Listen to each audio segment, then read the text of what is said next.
Welcome to the Team Engagement Podcast, where leaders of teams share their insights. Brought to you by Blue Sky Business Consulting. We discuss 5 questions in about 15 minutes. Hello again, everyone, and welcome to the Team Engagement Podcast, where leaders of teams share their insights.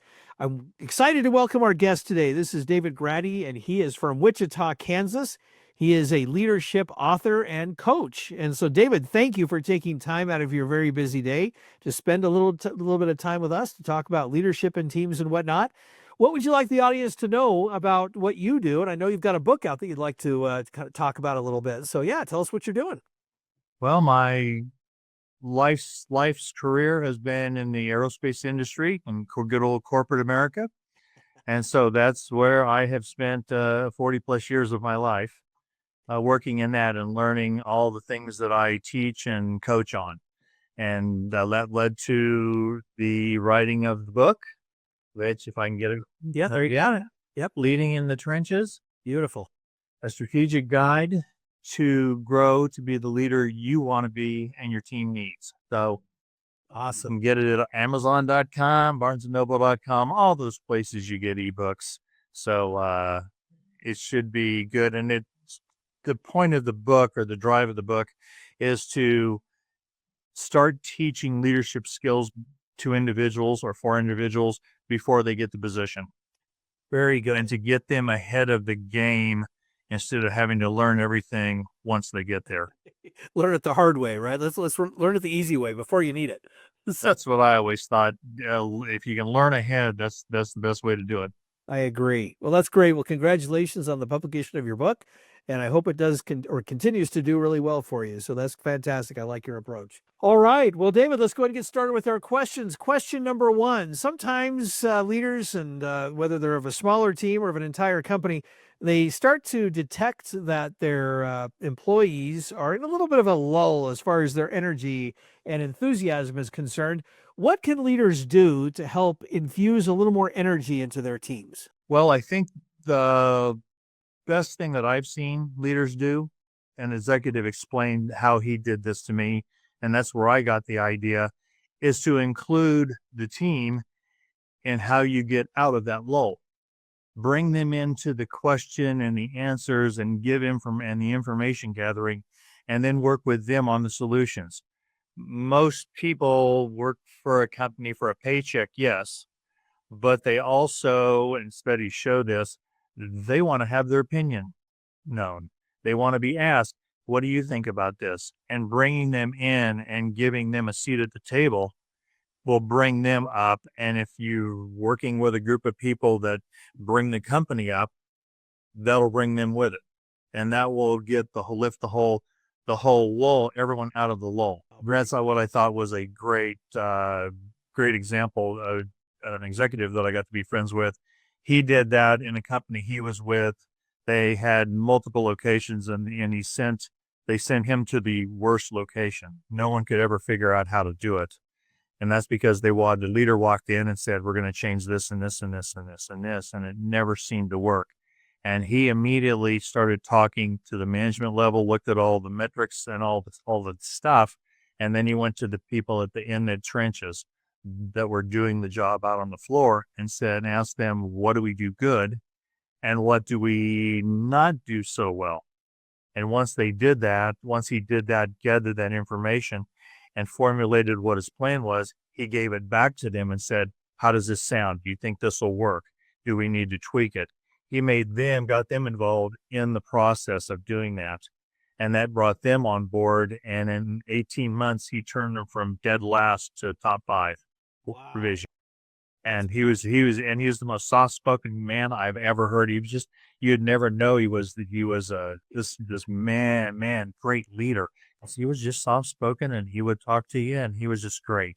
So that's the one thing I think, if you get people involved, it raises the energy level and it'll bring people out, especially if the team succeeds and they win and they show a win.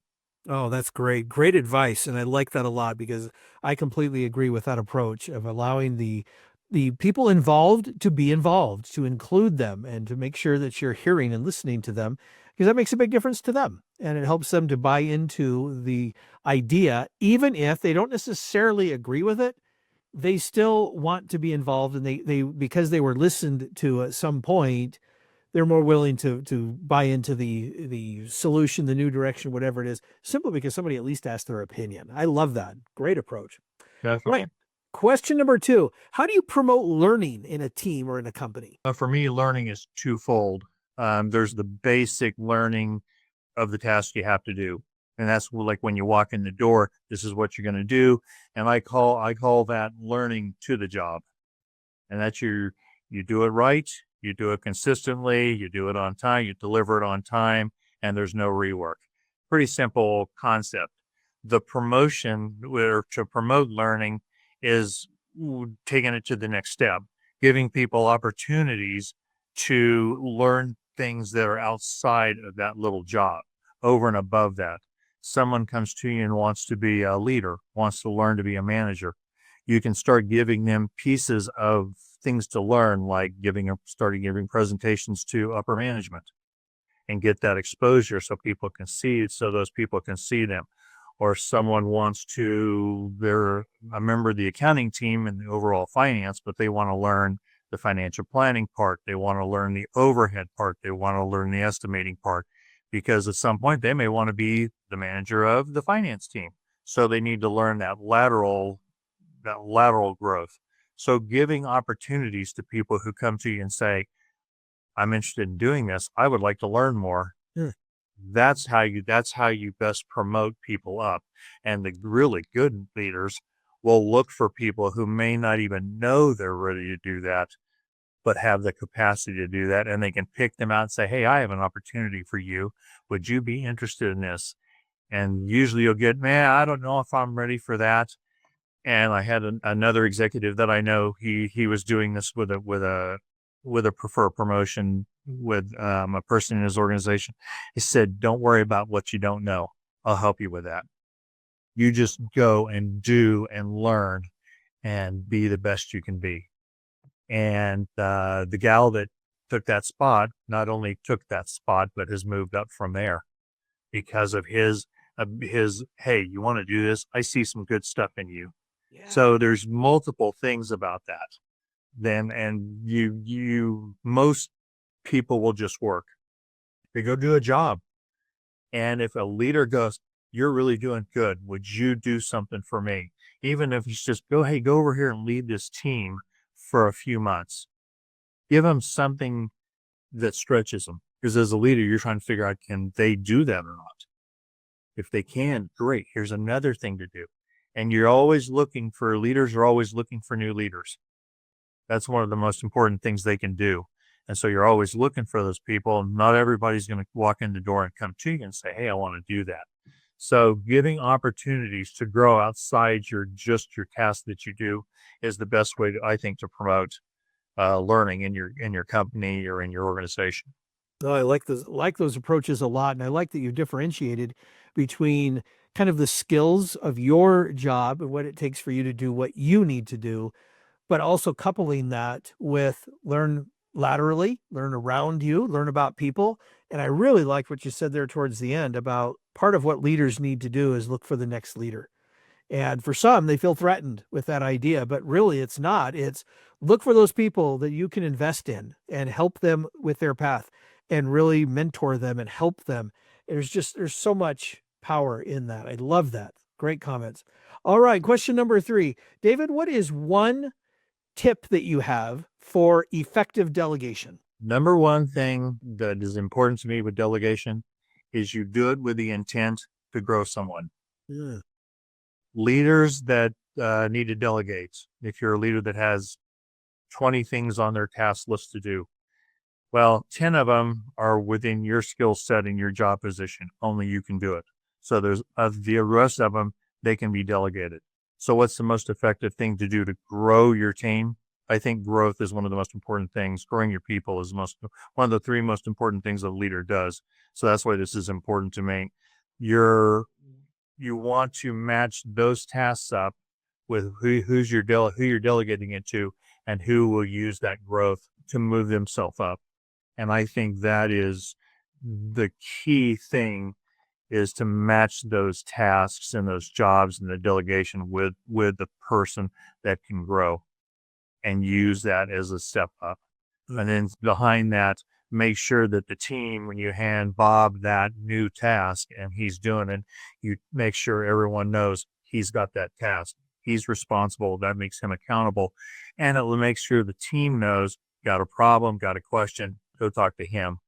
Don't come to me, because he's got the responsibility of that now. And some people it may scare, but most people would step up and, hey, I got a new task. All right, let's do this. And it brings out that excitement in people. And you talk about coming out of a lull and delegation and learning. It forces that learning. It addresses a lot of stuff in the previous two questions. Right. Yeah, it really does. And they all three of these questions and the fourth one that we're about to talk about, they all do harmonize together in different ways. And that's part of the reason why they're asked in the way that they are. But yeah, I really like your approach there about making sure that it's a growth opportunity, because there is a difference between just giving somebody something to do and delegating it and making sure that they own it. So I really like those insights. Great points. That empowerment that you give them to go do it. That's your responsibility. I'm empowering you to do that is the key to the whole thing. Yeah, it really is. It's a great word, empowerment and trust. Those are just such essential approaches to delegation. We just have to have those elements in there, or it's not gonna work. So excellent. All right. Question number 4. What are some ways that leaders can really effectively communicate things like the values of the company or the department, for that matter, or the mission or the vision of how can they effectively do that so that it really sinks in with the employees? Okay, you're going to have to forgive me because this comes from a corporate angle, because this is what I've done for the last 40 years. When you're in a corporate setting, the person setting the vision is usually the top guy, and you may have 6 to 8 levels before you get to the workers, the people in the trenches really doing it every day in and day out. And so getting that message all the way down can be a real challenge. It's kind of like the old communication exercise where you line 10 people up and you tell the first one a story, and they have to repeat the story down the chain. Right. And by the time it gets to the last person, it's nothing like what you started with. This is the same way. If you don't put in the mechanisms to always have the flow of information down for that vision, by the time it gets to the bottom, it's not going to be meaningful. And so if you have an executive that sends out a newsletter every month, there needs to be a block on there discussing some aspect of the vision. If you have executives and leaders that do all hands meetings, one piece should always be the vision for the mission or whatever you want, one piece of it. Your first level managers need to have that in their staff meetings. Now you may think that, oh man, we got to listen to this again, more on this vision. And I understand that. I've been there. But if you do not consistently give that information and put that out in front of them, it'll die on the vine. Right. And it takes about the old memory of a goldfish, 10 seconds, and it'll be gone if you don't. And so they may not realize it, but you keep doing that. And one of your previous guests, Jeff Hanser, Hancher. Mm-hmm. Hancher, Yeah. he talked about bringing that into the one-on-ones that he had with his employees. And I think that is a great idea, because if you can take the employee and say, you do this, and this is the result you drive out, and here's how the result fits the vision and gets us to that vision, you just tied the whole thing together for that employee. And that's the hardest person to get to really hone in the vision for, because they're down here working every day trying to keep everything going. If you can plug that in, you'll pick that person up and you'll take them with them all the way. And I think that you hedge it. It all comes down to just effective and consistent communication all the way up and down the chain. All the way down. Yeah, I really like that, because you're absolutely right. It will get lost. And that's part of the reason why I asked the question and for this year, because I want to hear from leaders and how they're effectively doing that. And I loved your approach, just making sure that they can connect it to what they're doing and that they're talking about it and they're communicating about it. And yes, there will be those that, oh, we're talking about it again. Well, we have to. It has to be top of mind. It has to be right there, or we lose it. It's just part of human nature. It's just the way we're wired, I guess. So it does require some repetitive reviewing and ongoing connecting. So I like that. It's a great approach.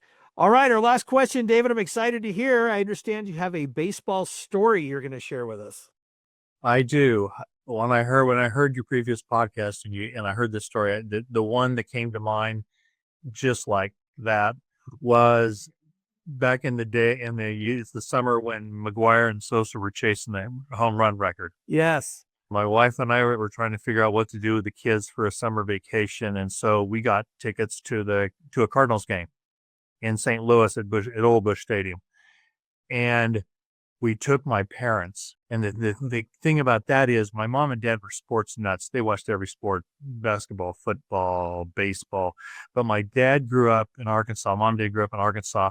But dad grew up and he loved the Cardinals because that's what everybody listened to. He loved Lou Brock and Bob Gibson and Shane Dean, Kurt Flood, all those guys.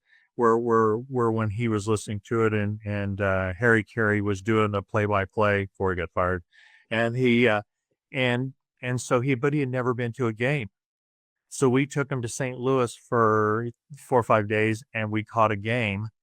Of course, McGuire only hits a 400-foot fly out to dead center field, so we didn't get to see him at a home run. The next night, he hit 2.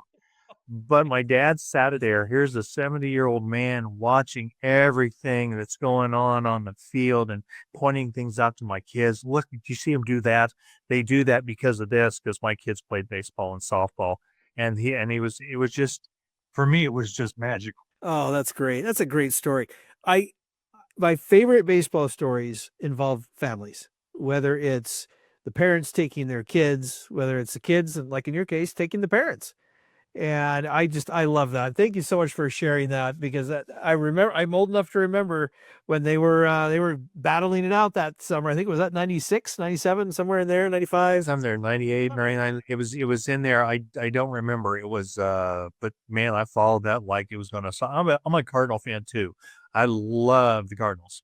Oh, wow. Yeah. Well, they made big news. And then of course, Barry Bonds came around a year or two later and said, well, I want to get in on this. And so he started hitting them out too. So I made it really fun for a few years there. But well, David, thank you so much for taking time to be on the podcast today. I really appreciate it. And thank you for sharing your insights as well. How can people find you? People can connect with me through my website, davidgraddy.com, or they can email me directly at lead@davidgraddy.com.